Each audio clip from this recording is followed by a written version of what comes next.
Hello, you iPod people. What's an iPod? They didn't have them when we started. It's like a push cassette, isn't it? When Inspiral started, we didn't have CDs or these iPods.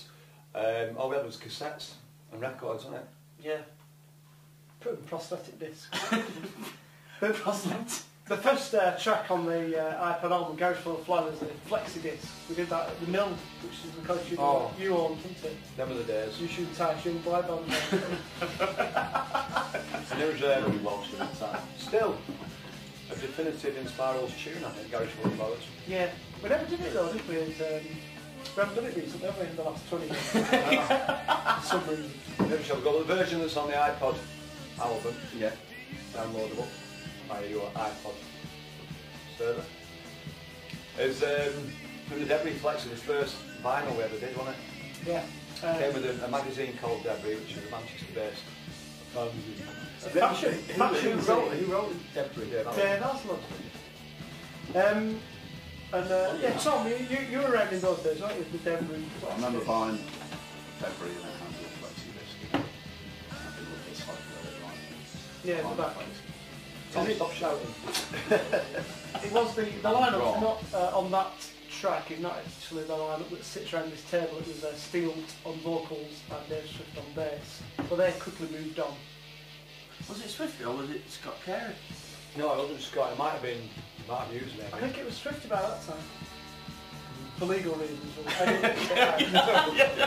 alright because music is called Garden Full of Flowers. I think it was one of the first things we ever recorded, wasn't it? It was kind of quite, the recording process was quite magical in those days, whereas by the end of this list of iTunes, the recording process was really done and something that got in the way of parties. Yeah. But yeah, there was good memories of that track, playing at the Boardwalk sporting bands like the Close Lobsters and the Shaman. Remember them? Oh yeah, Shaman. They had pornographic backdrop, didn't they? Yeah. They had 1930s porn films showing. Yeah, they did. Yeah. They were good at it in those days. Good memories of the Boardwalk in those days, Tom? Late 80s, very political. There was a lot of political stuff going on, Red Wedge and all that. Oh yeah, well, first time I ever went to the Boardwalk, there was it had a little theatre, it had little race seats. And Yeah. it all got ripped out, didn't it? I had a Red Ridge last week, but it wasn't massive on Saturday. You know, outside the Boardwalk, because all night I drove past it the other night just for some reason. I took a wrong turn in the red light area of Manchester. That's a right turn for you. Yeah, well, Put your indicator on. Ipswich has had a lot of bad press lately. We moved it to Manchester. And there's a blue plaque outside the Boardwalk now saying this was the Boardwalk 1984 to 1999, which sort of Really? nice. Manchester venue. It says Manchester venue and rehearsal room. Yeah, that's right. So Boardwalk, yeah, very important. Good seeing on the Boardwalk. Do you remember when we did an interview for The Face, that fashion iconic magazine? And Barney from Norda came down and we were looking in his car. He was like a big star, wasn't he? The Face picked up on this little scene that was happening in Manchester before Baggy, and it was called, somebody called it baldricks. Oh yeah. Because there was a few of us that had these like ball head haircuts or dome heads or whatever you want to call them. No, it's because there was some people had no hair and dicks. Bald So Martin. But yeah, so we got this call like all these faces to come down to Boardwalk. Rod Stewart. What year is this? 27. 87. 1987. Just after the First World War. It's like Cressor. Were you in a band called Cressor, weren't you, at the time? Cressor. Al Smith. Let's go back to his Berners circle. It's quite funny because Berners Sumner turned up in his open top BMW, like that one that you ended up buying when you were a pop star. I'm never buying one of those. When I bought one the next day. Convertible. Not on the money from you. So he's parked outside the boardwalk with his lid down, and Bernard had gone inside, and we were looking at his car, and we got one of our cassettes, got his Inspiral's cassette, and we put it in his player. Yeah. And then that night, if I'm not mistaken, did we not see him at the International? Oh, I don't know. At a gig? I don't know. I went up to him and said, did you listen to our tape today in your car? No, And he said, oh, was that you? He says, yeah. He says, it sounded like Stranglers. Alright. So the next song... Was that just before New Order did that heavily inspired album? Yeah. Stranglers album. Yeah. What's the next jingle on the list? What's Well, this tune, Graham? one of the more interesting B-sides we did, when we played in pubs in like the mid to late 80s, before we kind of started getting anywhere, we used to have this, pride ourselves on doing really long songs. And one of the songs we had was a track called Plane Crash. So we did it live, didn't we, a lot of the time in those early days. And then we decided to record it. and the song, we decided to make it last as long as the master tape last, which was 17 minutes. 16 and a bit minutes. So we just played it live for 60 minutes, it just went on, and Tom kept coming in and telling us what time it was and how long we had left. 10 minutes, go! And if you listen carefully to the track, you can hear Tom saying, just 5 minutes left. Yeah, 10 minutes, he says, don't you? Sure, 10 minutes, 10 minutes. 10 That minutes was of we recording that. ran out of tape. Swear what he Got the did. old Yeah. 2-inch tape, was it? Ran off, didn't it? Yeah. Yeah. So then you just goes... But there's so long left, weren't there? We're just trying to, because to save money, we're trying to use the tape up to it. Just right. And is that long while we're So recording? that's why he was saying how long we had While left we were on the recording, tape. Yeah. while we were recording as well, 20 school kids came We got into it. around the studio. Only 19 left. Yeah. And also, one distinct memory I have of that is when we recorded it, we said we'll do it live, no overdubs whatsoever. And then, so we did it, we finished it, the tape ran off, and then us four went sitting in the control room getting a brew, and the next thing you heard Clint overdoing some of his bits. Yeah. And now we'd said it. And overdoing my Yeah, what's it? Yeah, Jimmy doing some arguments like you do. Yeah, well, you know, that's what you get. That song, was it about being That's married right. and having It was lots about of kids. It's about one of our former members. One of our former members who we won't name. He was quite tall, he was very good at cricket. Catch I us. don't think it was him, was it? What are you into that song? I don't know. 10 minutes to go. I think it was to do with somebody that I knew who was like I know proper who it bogged was, down. He had the in same his- name as the Man United striker, the manager of Blackburn. Yeah. Bobby Charlton. Anyway, so I think it's to do with watching somebody that's completely bogged down in the domestic scene, but not in a, I don't know, not in a healthy way. And where have you been in last week? Raising my new child, Inspiral carpet baby number 14 actually. Seriously? Yeah, 14 kids, Dan. 14. We've all 14, got yeah. squad numbers, haven't they? Yeah, Hector. it's a proper team like that. Go on, Mum, you need to knock a kid out. I don't need that one out. We tried to do that, didn't you, at the Academy at the second gig when he got on stage. Yeah. Um, So that's what, yeah. Yeah. So, but that's what, what song was it? Plane crash. Sometimes a bit Crash, yeah. confusing because you had a single called Plane Crash, but a single called Plane Crash. Yeah, we had an EP called Plane Crash, which was Didn't have the first the ever vinyl offering. And then we then had the B-side called Plane Crash. How did we get into Plane Crash from Commercial Rail? No, we I skipped think commercial that, rail. that went there, didn't it? And, Yeah. Jet check. yeah. So yeah, Plane Crash tune. Yeah, good. There's a story about Plane Crash actually, about it's fucking long and convoluted and it involves my ex-mother-in-law, so I'm not going to bother. No, it's not it. Remember that one though, about that Yeah. bloke who died in I a remember- plane crash? And the last thing he had on was CD players. It was, no, it's to do with when Hit the north. they cleared his flat, his parent, oh it's a bizarre long story. Should I tell it? Yeah, tell Go us, on, Clint. Yeah. It's a story. Right, Fast forward. my ex-mother-in-law worked for American Airlines. Part of the job was to be involved in a team that when there'd been an accident, a crash, she went to counsel the relatives of the bereaved, the dead people, whatever. And so she dealt with this one plane crash in America, and one of the guys that was on the plane who died was a British guy from Oxford, I think, I remember that. And his parents were sort of in the care of my ex-mother-in-law. She was looking after him and counselling through this period and that. But so she got to talking to them about my life in Inspiral, you know, I'm a musician, he's in a band called Inspiral Carpets, blah blah blah. And the mum and dad had never heard of us, obviously, because a lot of people haven't or hadn't. And then when she next saw them, they cleared his flat out, his apartment in Boston or wherever it was, and they found Plane Crash by the Inspiral Carpets, the Plane Crash EP. I heard that story. It was in his No, I collection. haven't, It was in his record collection, and he died in a plane crash. We just put that over. Had he paid for it? There was something there. I don't know. What? Was it a gap? No, that's a good story. That's a good story. Great story for him. That's- It's maybe not a So, Clint, tell us something about directing traffic. Directing traffic. Cow Records. That's another good story about somebody you used to know. Yeah, someday this is watching a close friend descend into the depraved world of drug misuse. That's what directing traffic's about. So directing traffic is, it's a loose analogy from drug trafficking, obviously, and the type of dancing that drug addicts used to do. But didn't you say you'd seen him like walk crossing the road and he was directing the traffic? Yeah, when but he was outside crossing the road, but It's more like walking through the Hacienda and looking like... I thought you'd seen him. Wasn't this story that the guy that invented ecstasy was last seen in the middle of a road directing traffic, or have I made that one up? I don't know, but I like that. She does that. Yeah, that's good. That. I see a skull on the stand. I see a skeleton with skin. I'm getting by just the best I can while you're directing traffic.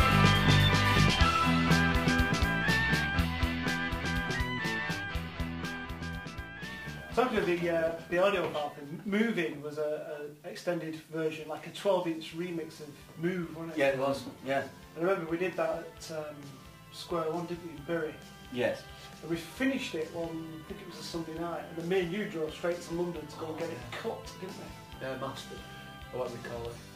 It was fun, that machine or the audio file, that was very early digital technology. Yeah, it was Pro Tools, wasn't it? Yeah. Really, of the day. Yeah, That but, we, It looked like something out of Star embraced. Trek. You used to have like a TV on the front of it and see the waveforms on it. Yeah. You do it all on a computer now.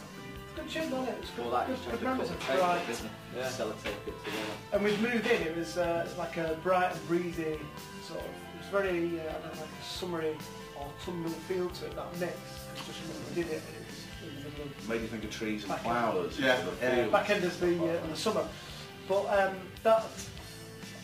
it was the B-side of Move, which was the first time I got played on daytime radio. One was Steve Wright played Move, didn't I believe? And he also played a track by Happy Mondays, but he thought the song was called Happy Mondays and the band were called This Lazy Fields Itis. came later. Yeah, but didn't he play Moving Swiftly On for Tune for a Family? Didn't he play that By instead of mistake, This Is How It Feels? You see, because we was at Keele University, we just Yeah. finished the sound check in November. Was that the 89. anti-poll tax gig?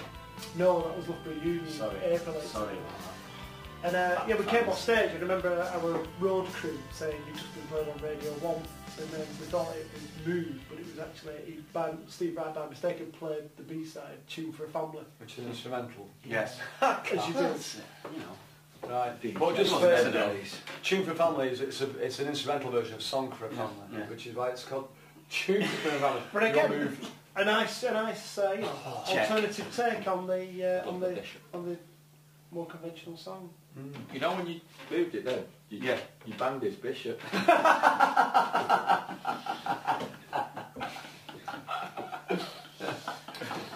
Right. Right. Right, that's it then, really.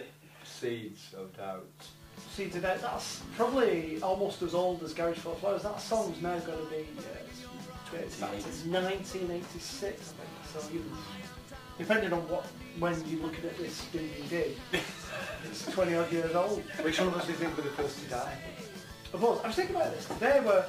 We should start ghosting everybody else's sort of obituaries, shouldn't we? Because if Yeah, that's the point, yeah. Would we all The do like Auntie Mary. would we all have to do a speech? Like, I think we should do that's the thing. speeches, That's the thing. Well, my Auntie Mary just recently died last week. She's 96 years old. Yeah. Great time, by the way. And then my sister did a That was reading. really of- big. Great That's a time. great time. And then lunatic. look, no, they were shut. Really tightly shut as well. Right. Um, It might be recording that, alright. You put coins on it. yeah, to get them on. My sister did a reading at the funeral, which I think we possibly all would. I think you can imagine you breaking down. Oh, You probably, Because you can't shit. I think you'd probably have a breakdown, and not so much like crying in the church, but you'd start getting stuffy with people quite close to you and so like have a go at the vicar or something. I'd turn up at the wrong church. I think Tom would be like in a nervous and really understandable way. I think he'd be giggling all the way through it. Yeah. He would, I'd turn up at the wrong church, probably. And I'd be Turn up at a thinking, christening. how we're going to progress forward and only four of us, and what yeah. rates of pay we bring the first member in on. Yeah. Probably on a daily rate. Get me out of this box. We'd have to repackage all the back catalogue again, though, wouldn't we? Yeah, you'd have to do yeah, an but- iPod podcast. Superimpulsive Death attention. codes. But I think it'd be fair to say that I think I'd be quite comfortable getting up and doing a reading. I don't think I would. I wouldn't like. Yeah. Would you do like Monty Python when they all started swearing and that sort of thing was really sort of irreverent, or would it be quite sort of religious? Graham Chapman, where they said, I'd like to say, I'm The sorry first he's one to say died. fuck, sort of But he thing. said, but I'm not, I'm glad the old fuck is dead. Yes. That's what John Cleese said. They can be like that, or a bit more. Well, Well, in real life. Yeah, Well, that's kind of good, isn't it? And funny, but sometimes it might be funny at that moment in time. But I think you possibly might move on to regret that. I think. Yeah. You could always get up and As long explain. as we've filmed it, it'd be alright. If we did a reading, we always get up and explain what the name Inspiral Carpets means. It's funny, yeah, a few things to write. Yeah, so what What's does the name Inspiral Carpets mean? Dear, we all like Tom. He was a great singer and a very important member of the band, but If I have to do didn't a have kids eulogy, people. if I have to do one of the eulogies, is what they call it, eulogy, for Tom, I'm going to do it in the style of Tom. I'm going to do that. If I'm going to do it, Poor I'll do it. Tom. Poor Tom. He was a really nice bloke. We all liked Tom and we all respected Tom. It was really nice. We should all come dressed to the funeral. Just imagine if you lot died first. The reading would go on forever. If one was died, but one didn't. Yeah, they'll be sat in the Nightmare situation. they'll be sat in the church saying. Mute. They'll be sat in the church saying, "What's that? You've got a list." And if Gilly dies, I'll do it in like. Single. Old coffee. Single with an iTunes B-side album. Coffee in our ground. Yeah. Right, should we get on with it? Yeah, okay. Pitch menus on second. What we're talking about then, now do we get to talk about death? See today. Gold Top. Why was it called Gold Top, Greg? Gareth Jones. Yeah, because he had producer. the producer Gareth Jones who lived in Berlin. He had a bald head, and he also had a receding hairline at the front and an island of hair at the front. They then called him Island Head, and we had an EP called Island EP. 2 EPs and 1 head. The other producer that led to titles was Pascal Gabriel, Devil Hopping. He was Belgian, Didn't we have? and he said What developing. about Mr. Pronunciation. Didn't we have the vegetable EP named after? Chris? Charlie Carrot. Chris, so we couldn't go up in the morning until he'd had a syringe stuck in his arm. No, that's not true. That's completely untrue. Oh, Well, it's not exactly true. Well, Well, you Gareth, got didn't it? Gareth half Jones. 12 slapping around your face. Gareth Jones produced Gold Top. And Yeah. was it in Jacob's studio? It was in Surrey, yeah. Yeah. That was good actually. I had that on the other day in the car. That was a good tune, that was one of our better moments. Wasn't there some woman there who used to serve up food? Yeah, Smoking cigarettes. Oh, no, I think that was the other one, wasn't it? That was Vanilla and Uzi. She ended up on the word game, breasts or something. Shit. the Bondo. Yeah. Really? Alright, that was it. That was a Jacob's, wasn't it? That was Rich It's called Farm. adult or That was something. Rich Farm, that. Right. So yeah, so good times. Oh, still dear, good yeah, times. good times. I've been watching you. I'll keep it in mind. Yeah. Can't What was classic. all that about? I don't know. That's on the G-Mates video, isn't it? I'll keep Yeah. it in mind. I think it featured my string machine. Do you remember that big cumbersome keyboard? But you got off the chameleon. Did I get off that? Did I imagine that? I don't think I did. I think it was... I thought you did that. No, I think they had something similar. I don't know, I can't remember. I know it's gone. Is there a Nico song called Arky? There is, yeah. There is. Yeah.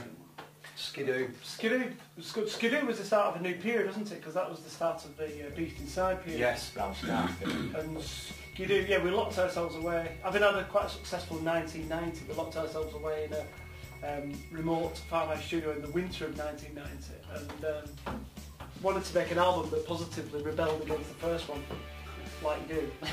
That's what sold really well, wasn't it? Yeah, it did. We locked ourselves away off our own house. Someone said our heads were that far up our arses that we have brown scars.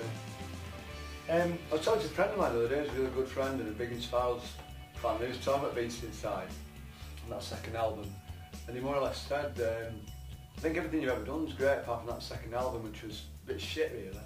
He said, but I think it was very bold what we did. Yeah. Very bold move, but it was. Beautiful artwork.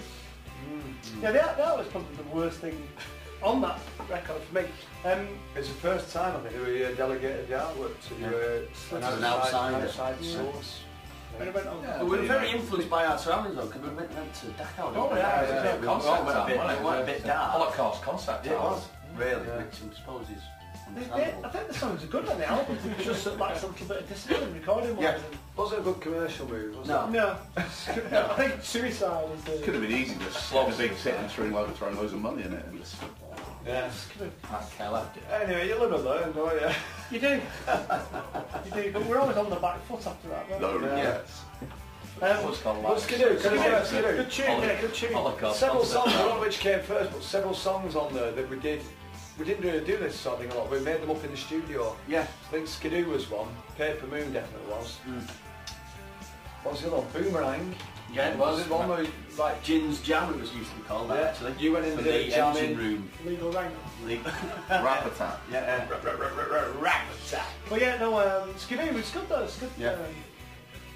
Kind of like, the shame it's kind of hidden away on an obscure B-side. It's good tune, really, quite commercial. Yeah. It's good. It's vocal work. There is a very, yeah. Skidoo. Yes. Which is, And it was also, was there a band called Toss the Feathers from Manchester? They had a song called Yeah. Skidoo. Well, actually, the bass line came from actually listening to bands The like band- 23 Skidoo and 400 Blows, that sort of vibe. That's what we had, wasn't it? With Yeah. an album, 400 Blows Yeah. in the press. A couple of blowjobs. Lost in Space again, what's that about, please? Oh, long story. Yeah. Lost in Space again. A little bit inspired by 2001. It's a bit inspired by a girl called Lisa, if I remember rightly. Is that right? Lisa? I think so. Is it? Yeah. Well, the bit, what is it? It's Full of Stars or That's something. 2001. Well, they want that using a rave track around that time as well. Space Face, and then it's some of the tracks. We weren't done. Yeah, Sounds it's the last, like weren't I think it's the last bit of vocal from 2001 Space Odyssey. Right. Last Good bit tune, of that though. I like Yeah. that. Back up with that. Lyrically, it's quite similar. Yeah. Lyrically, it's quite similar to a song that was done afterwards by the Charlatans called Beautiful Friend. It is. They would insinuate that they rip people off. Because that's got the line, hi there, beautiful friend. Missing you so much. You literally... Yeah, it's has got a similar feel to it, I think, that Is Charlotte it? track. Yeah. There you go, that's nice, isn't it? What's the Will's Clyde one, the Fluorescence, and most of their favourite tracks Alright. and supporters.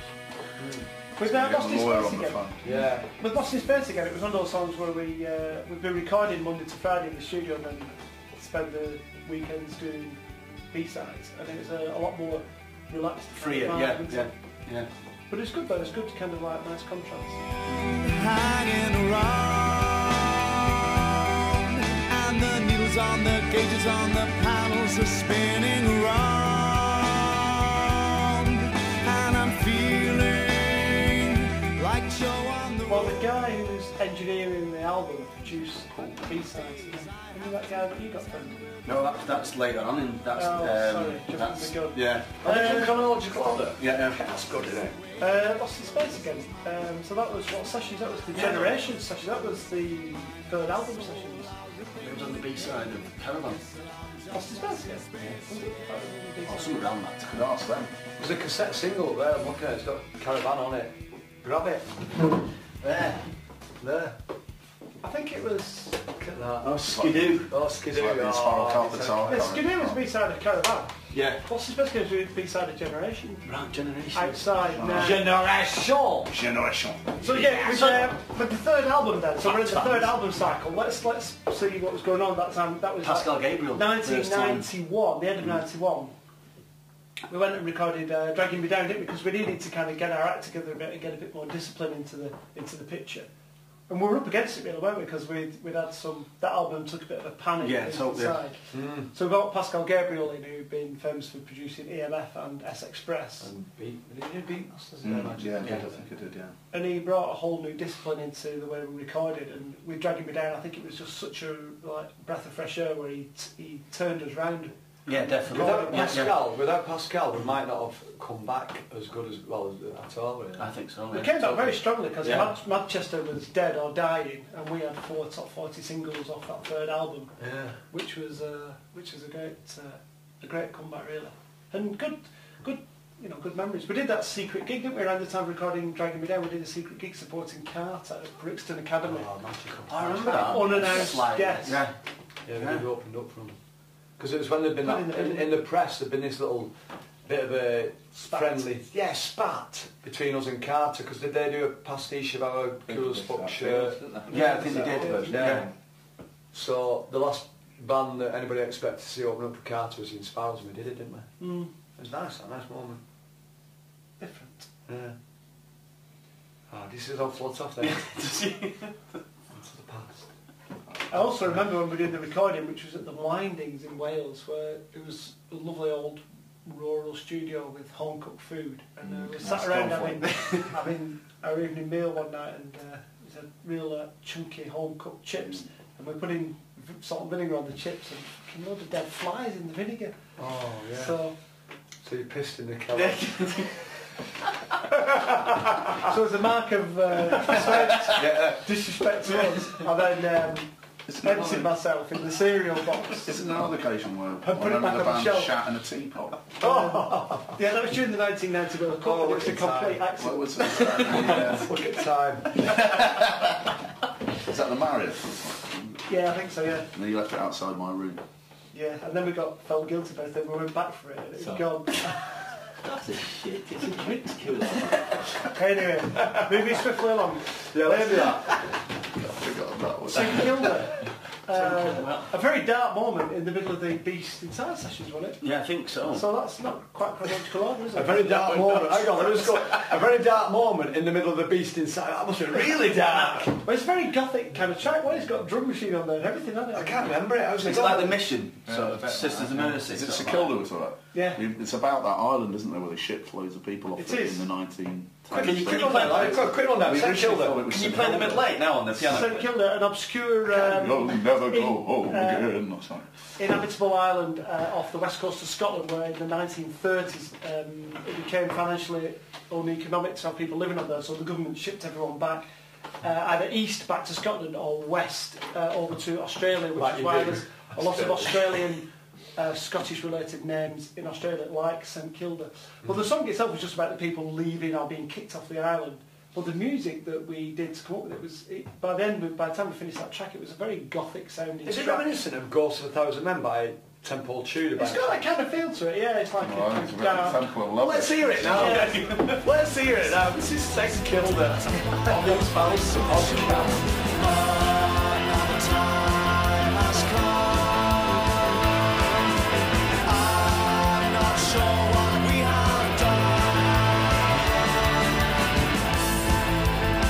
We thought it was called St Kilda. I made a mistake. Well, okay. And when we went to Australia, the Inspirals, we actually stayed in St Kilda. We did. Did we? Yeah. Didn't the people at St Kilda used to eat puffins? Yeah, there was a sort of the only thing you couldn't grow anything on the island because the weather was so extreme. You couldn't even grow potatoes, so they had to catch fish and eat Fulmer's eggs. I think there's a bird called the fowler as well. The fowler's eggs. Fulmer? The blokes, the men, because they had to climb the rocks to get into the to get the eggs out of the Developed nest. suckers. Yeah. They developed kind of bizarre feet over the period of time. Well, they had like climbing feet, they had weird feet, and all the men had big bushy beards. Yeah. Brilliant. And it's quite an interesting story. I read about it in the Correspondent. Yeah. Do you remember the Correspondent newspaper? In the early 90s. It did last for around about 6 months. It's like a precursor to the Independent. I saved every copy of it. I did actually. And if you run out of time. And they ran stories like about St Kilda. Yeah, it was very kind And of you wondered why it's only been going for 6 months. Oh, come on. Did they give a positive review to the Beast Inside? But they did actually, they were well behind it. Well, really? No, I don't know. Yeah, so I'm having to all talk backwards after the next 2 minutes. Yes, no, when me, you drop that, yeah, find what bad, and just the wind is colder than end, Tom. We performed that once somewhere. Was that at the the National Dome. Kilburn? We did it at things, wasn't it? Alexandra Palace. Palace. Yeah. Did people laugh? And I remember we did Weep openly. the wind is colder than end live at the Dome in 1991. In June 91, Lenny Kravitz said it was a good song. Was he there? Matt Johnson. Was there as well. Oh, that was later on. No, it was Robert Palmer. Robert? Oh, Yeah, in Eagles. Where's 3, he 4, now? 5. Yeah. He's dead now, isn't he? Yeah. Robert Palmer, is he dead? Yes, yeah. Yeah. I did a reading at his funeral. In the style 10 of minutes Robert to Palmer. go. Brandon Tommett who read it Robert Palmer's funeral. The thing I really like about Robert Plant. Sorry? It's Palmer! Oh, sorry. It's just a wind on my window pane. It whispers to me in my dreams. It says you were worth more than this. I know the way that your mind works. St Kilda and St That's what's the difference between that and St Kilda? I'm not too You sure. could sing the words for the Temple of Love over the instrumental. Slightly different bass line. God, is anyone still listening? No. On the B-side of Dragging Me Down, which was the kind of comeback single for a lot of people, but for us it was just a re-establishing ourselves. I Know I'm Losing You, a track that we performed live on Granada TV. Do you remember it? Well, in that cafe sort of environment. Was that with Bob Cowlgees? Yeah, I think he was. It was when it was Spit the Dog. Yeah. Really? Were we on terror with Spit the Dog and Bob? Spit the Dog wasn't there, he was... He was on his own, wasn't he? That's Bob's in quarantine, wasn't he? Bob Cowlgees, is he dead? I don't think so. What did the dog? The dog did a eulogy for him.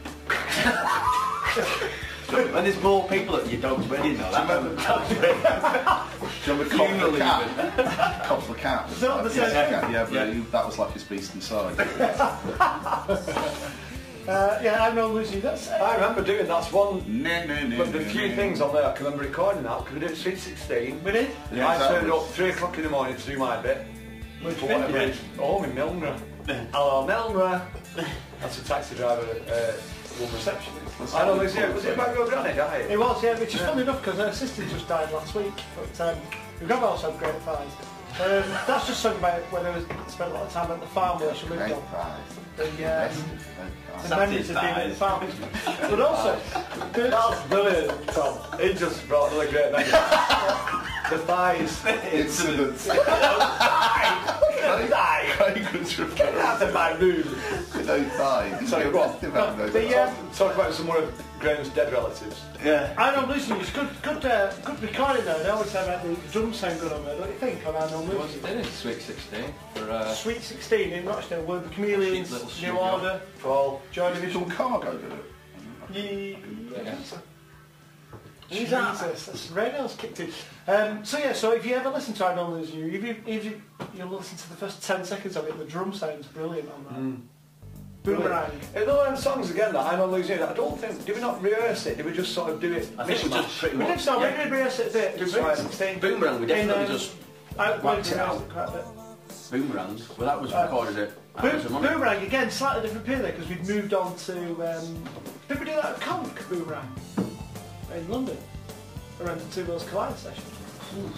Probably. Sorry? God, I've not seen you for ages. Yeah, Boomerang, it's one of those songs, isn't it? I always have this... Clint introduced me to Cam, you know, well you formed Cam, didn't you? I invented Cam back then.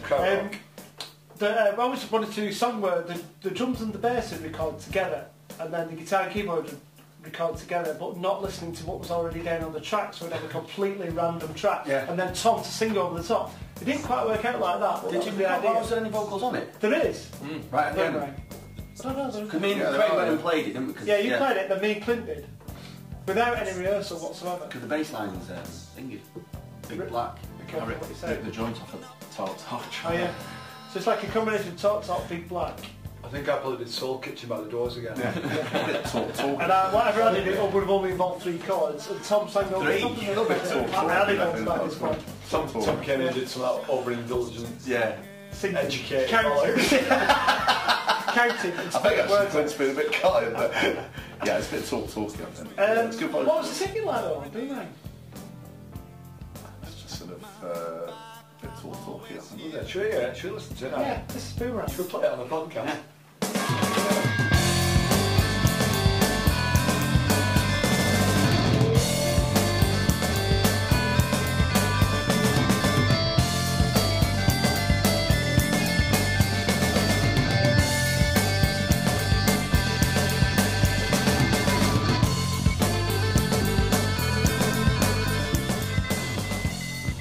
I remember when we recorded that, we cut a little bit of tape out in the middle, so there's a bit where there's no sound in the middle, so it's completely, the sound's completely clean in the middle. Why did we do that? Just a bit of a psychedelic thing to do, I Dude, suppose. tape pop. Sounds shit. It's only a pair to move. That was... So this was another period altogether again, wasn't it? Where we were doing, it was 1993. Yeah. Is it the How It Should Be sessions in Yeah. Sheffield. Sheffield? Was it? Fon. Yeah. How it be? Did we work with him as well? We've just come back from a tour of America and we had to go straight into doing some, a new EP. And we did Going Down, How It Should Be, and then It's Only a Paper Moon with the B-side. March 93. We mixed it Yeah. out of the blue, which is a little single in Manchester. Don't we mixed it? I think so, we might have been actually recorded it. No, we definitely went over to Sheffield. Oh, right. I remember, my memories of March 93 was when my little girl Arla was born, and on the night she was born, I went to Sheffield and I was singing the backing vocals on that tune. Ba, ba, ba, ba, ba, ba. I was singing ba, ba. And then I got a baby's on his way. It was inspired by the film Streetcar Named Desire, wasn't it, Tom? It was, yeah, because it was that line. I always rely on cutting Yeah, it's a lip cup. I was finding... Is that the one with the It's got Marlon Brando butter in it? The butter inside. That's the last tango. Right, last It's tango got- in there. But it's, yeah, because there's a bit in that film, isn't there, where Blanche, her name, sings Paper Moon. She sings Oh, did we sample Paper that? Moon. We did, and then you... We did, but it got that player and popular. So it's a bit like quoting a song in a film, and then quoting in a song. It's a bit like in, Life imitating art imitating got the life. idea yeah. from Apocalypse Now, because in that, the Kurt's character quotes the Hollow Man, which is like T.S. Eliot, and Hollow Man quotes a line out of Dark Darkness. It's written about, so it's a quote of a song within a quote of a song in a film, it's a triple quote. Yeah. Something great. Quoted Billy Ellis. Because I remember Tom came to the studio with a DAT of the sound of the film, so all the dialogue and all the music. And still not seen the film to this day, but it does create an enigma around the film. Very funny film. Do you remember dance? You don't see dance anymore. Not really, no. Explain what No. that's that. That's where That's digital audio the tape. answer to... iPods. Yeah. You got this and that. They're like very small video films, aren't they? I'm Alive. Not after that. Good. Is that right, Alan? Oh, yeah. It's good. Where did they get donkey stones from? Donkey stones, like a big You get off the Dragon Ball, man. But why were they called donkey? Because you do your donkey It's had a step. picture of a donkey on them. They did, yes. And The little dunk the top. step on your door was called the donkey step. wasn't it? Is that right? I think so. I don't know about that, but yeah, it's like a big block of chalk. Yeah. Front door step one. Better They than used to have lions and donkeys on them. Is there? Remember donkey ones? What a bizarre concept to do, put a load of chalk on your front step. Yeah. If you walk on it, it'll get chalk in your house, won't it? Not unless you take your shoes off before you go in. But I don't have my shoes on it, so isn't it? I think it was just a song about growing up in working class Alderman Shaw, I think, if I remember rightly. I've not listened to it, so we're about to hear it in a minute, but and it's just celebrating being alive, hence I'm alive. Donkey stones on doorsteps, families round for dinner. Take a moment out to... Is there a bit like it? There's syncopation in it. Is it? In the actual track. It's good, isn't it? Right. But the B-sides are always more kind of, you look at them more fondly than A-sides, because they're always, the recording process is a lot less disciplined, but also you're so less familiar with them, but it's still us. So you still get a joy out of hearing them to this day, whereas with the A-sides, you hear them quite a lot because they're on Radio 1 and XFM all the time. Yeah. So Yeah. you do hear them all the time, and we play them all the time. Well, these B-sides, imagine doing a gig of all those B-sides. Where does the word B? Why is it B-side? Well, A-side and then B-side. What the- And then when you go on holiday, it's C-side. And then we got to North East. But you know it has BW, you know what the BW means? You know, Backed with. that was brilliant, but sometimes they had CW, you know what the Coupled CW with. Brilliant. Yeah, Guys yeah, are yeah. great, it's like a pub quiz. So what's DJs. it's funny though, isn't it? Because it's like the B-sides. Still use that term. Yeah. It's a dead term now, isn't it? Even in the There's nobody back on the vinyl. Like There's loads iPods, of, for example. loads of terms like that, isn't there? Yeah, it's cool, isn't it, for shit that you take onto the album. Yeah. Shit that you did with the, not the producer but the engineer to save money at the weekend when the studio was block booked anyway, so you'd have free time at the You wouldn't fit weekend. that on the label though, would you? No, so B-side, abbreviate, all. They're always recording on second-hand tape that some dodgy shit local band had left in the studio to save money. Yeah. That was it. Do you remember tape? But like there's two Chameleons albums missing. Saturday 5. Saturn 5 featured Mark E. Smith. One of our magical moments, I think. Mark Smith singing with the Inspirals. did 2 songs, came over by taxi from Prestwich to Liverpool. Stayed in a hotel at the station where I reckoned everyone, a load of German tourists staying there that pinched his watch overnight. Was that the same night? Yeah. Didn't Pascal said, why are you working with him? Yeah, he didn't get it, did he, Pascal? Why are you Pascal. working with him? Pascal went all through it. He's not an Asian, he's a Belgian guy. He'd never heard of the Fall, so he just couldn't realise He also had like, why you tolerate Marky he Smith had like a that. $3,000 sort of old German valve mic, and so we said to the engineer, Cliff, you might want to put that away. Before Marky Smith arrives. So Mark turned up and he broke the microphone.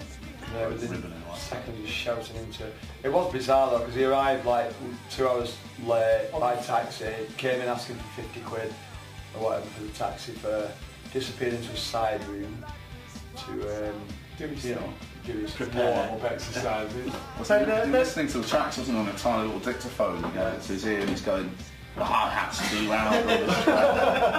Sounded like loads of crisp packets to me, sounded like too much salt and vinegar to me. Then he went away, didn't it? And he came back the following morning early. Do you remember when he was due back in the studio at like midday and he came in about 9:30?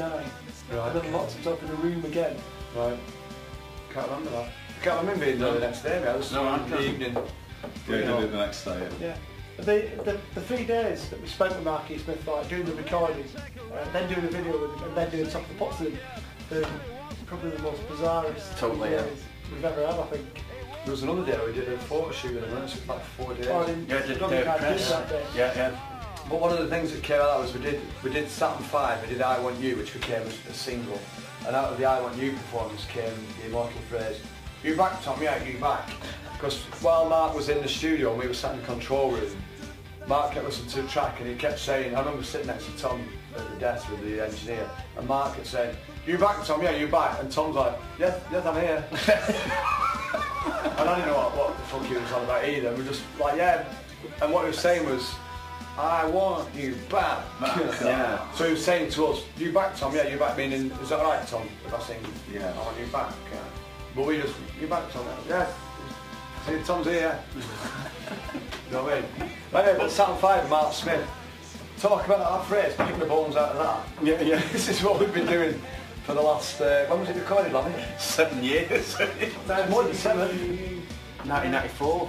Yeah, 13 years. 13 years it's taken us to put this in some coherent sort of arrangement, and this is it. Saturn 5, Inspiral Carpets featuring Marky Smith.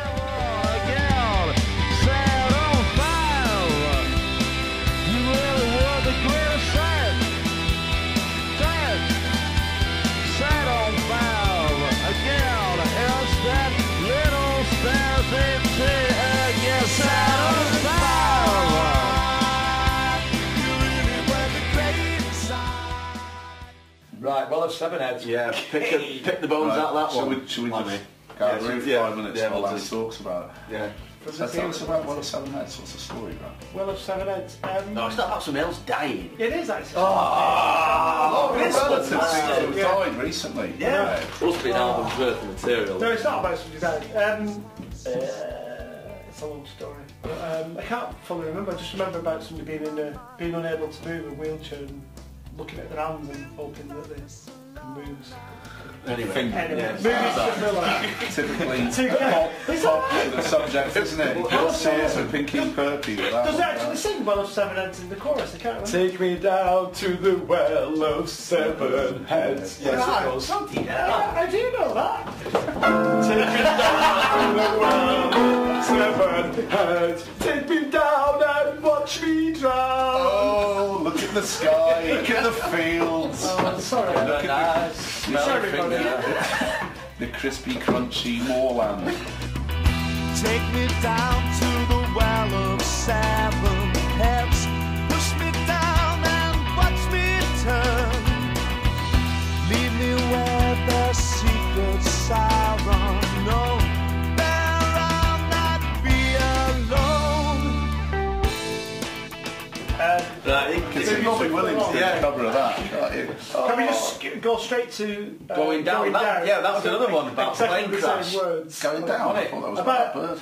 No, it's about some guy who was on death row, wasn't it? And it was in the press at the time, and he said, whether you're a a millionaire An astronaut or a pilot. or a road sweeper, everybody dances with the Grim Reaper or something. It's got to be like I that. thought wasn't it about that plane crashing in Amsterdam.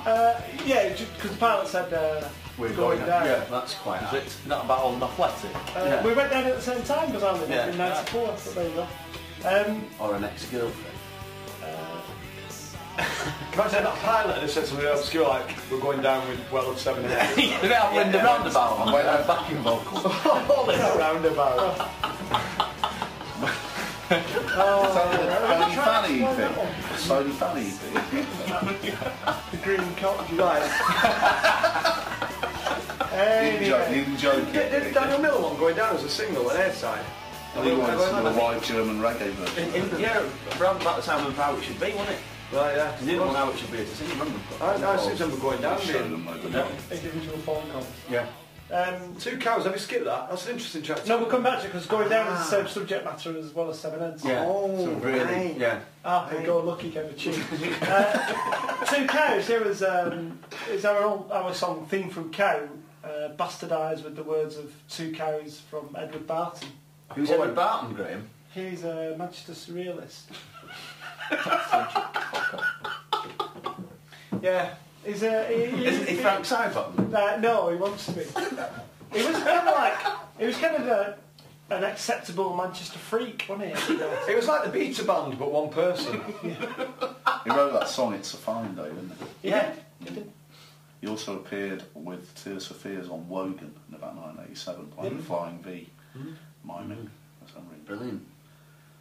He also was one of those people where very off left of centre, off the cuff kind of surrealist. So, me and Clint found him funny. Martin and Craig found him Under the threatening. bush. Well, he came in the dressing room and They said, found him threatening. They didn't like him. sit They were down. He worried says, about him. I'm not going to sit down yet till I get used to the room. And I Yeah. stood in the car looking at it. But I can relate to I remember that Tim happening. I was Freeze really Green. when that happened, but I remember you telling me about this, and I remember thinking it's weird, but I can really relate to that now.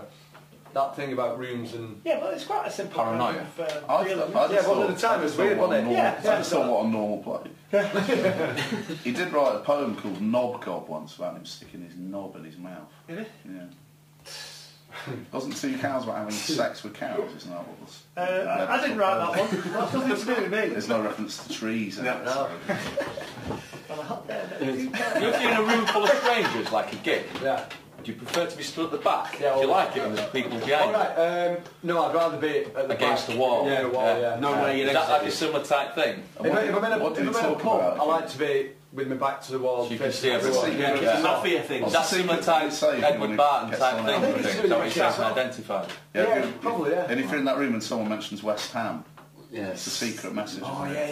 yeah. Should we talk about that now? Yeah. There's nothing to do with music. No, we'll change the Yeah, thing we'll for change the it. next tour. Yeah, but West Ham's very... If you hear us mentioning West Ham, it means you People want onto the it. person You know, who just walked in. People are onto it already. If people come into our dressing room or our environment and we want to get rid of them, our tour manager, whoever he may be, Or manageress. yeah, is always told, if you was talk about such a word, if you was mentioned such a word, it means get rid of this fucking Because that's what we learned that from Mute in 1995. didn't we?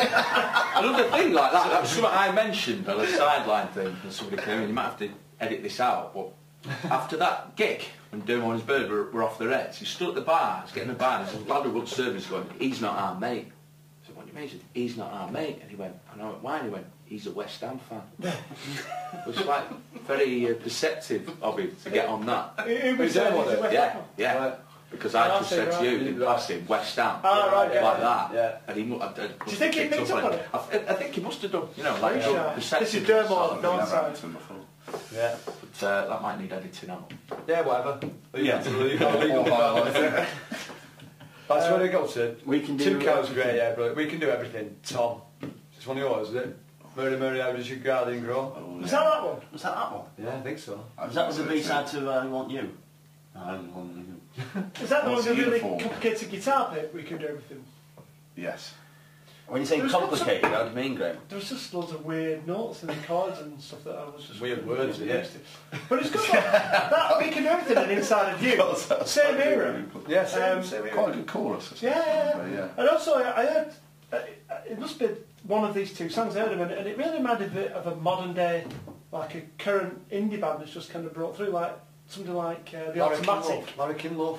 I don't know about that because I'm not too familiar with their music, but It's something like the automatic, Automatic very or much somebody so, else. yeah. Very like kind of, a little bit kind of dark, but quite out there, but still kind of quite good. And again, no matter how complicated or obscure the vocals might be in the subject matter and in the verse, I think one thing is typical of these barrels is when it comes to the chorus, it is kind of quite big uplifting choruses. Very few songs we've got didn't have A chorus. a big uplifting chorus. What? Nearly all of our songs have a very uplifting chorus. Oh, yeah. Like- sides. It's also I think we Three strived, verses. strived or we strove Strove. to have that as a key unusually a element. quite positive message in the chorus as well. Yeah. Normally we're kind Yeah. of walking down a tightrope with Yeah. a heroin addict pulling our feet Yeah. while not being able to move in a wheelchair. Yeah. Kind Look at your of hands. saying, Bishop's King. Bishop's King Prawn, you can't do that. Sam Bishop. You're You're pissing on it, Craig. Noddy, you're pissing on it. Tastes like a pod. Indie. Prawn star, isn't he? He's a prawn star. You must be the drummer. On the biggest indie record label by EMI. Game's over. It's sold up and the game's over. One last. Cobra. Who did the Satanic Whirler mix? Was it? And blokes with curly hair. What's it one of those gay producer blokes that you got over friendly with? No, was it not Pascal or was it not It was Cliff and Morale? Yeah. With Cobra when it appeared on. Oh, Brilliant, that bit. Brilliant. Yeah. Great product placement. Are you kind of doing an impression of a giant rabbit or something? Cobra, we or a shit typist. having done the third album, which was very heavily produced Compressed. album, we wanted to turn and be a little bit more relaxed in the recording process. So we had the song Cobra, which is a very upbeat, about 1.5 minutes, 2 minutes. 2 song. minutes. Yeah. And we recorded it separately from the rest of the album, preceding the album, to try and kind of have a more relaxed recording vibe to it.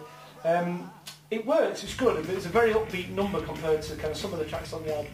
But we always have this thing, don't we, where we sit around talking on the bus that we could do a set of our songs of the really massively fast, punky garage upbeat stuff, which would be about like 25 songs long, of which Cobra and I Want You would be heavily featured.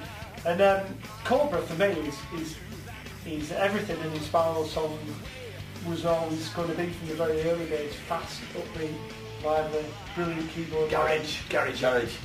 Fantastic, melody on the vocals and stuff. And it's a great tune. That One of my mix favourite tunes. kind of makes it sound more interesting than what it was. Just like a 2 minute throwaway Definitely. garage tune. I'm not there. Should have listened to it. Yeah, listen to it. So, But it makes it interesting. was it about... Go on for a beer, wasn't it, after? What's it about Cobra? Cobra. We used to go to Beer. Rush Home a lot, didn't we? And Is it not into what the you- Cobra beers. Cobra's coming and eat you. No, they do that, don't they? Yeah. What the other typist? Yeah. Shall we do Cobra on the next turn? Because it's only 2 minutes. Let's not do like over time. ABC today because we've done them, haven't we? Yeah. Well, let's do Cobra instead. It's a great tune.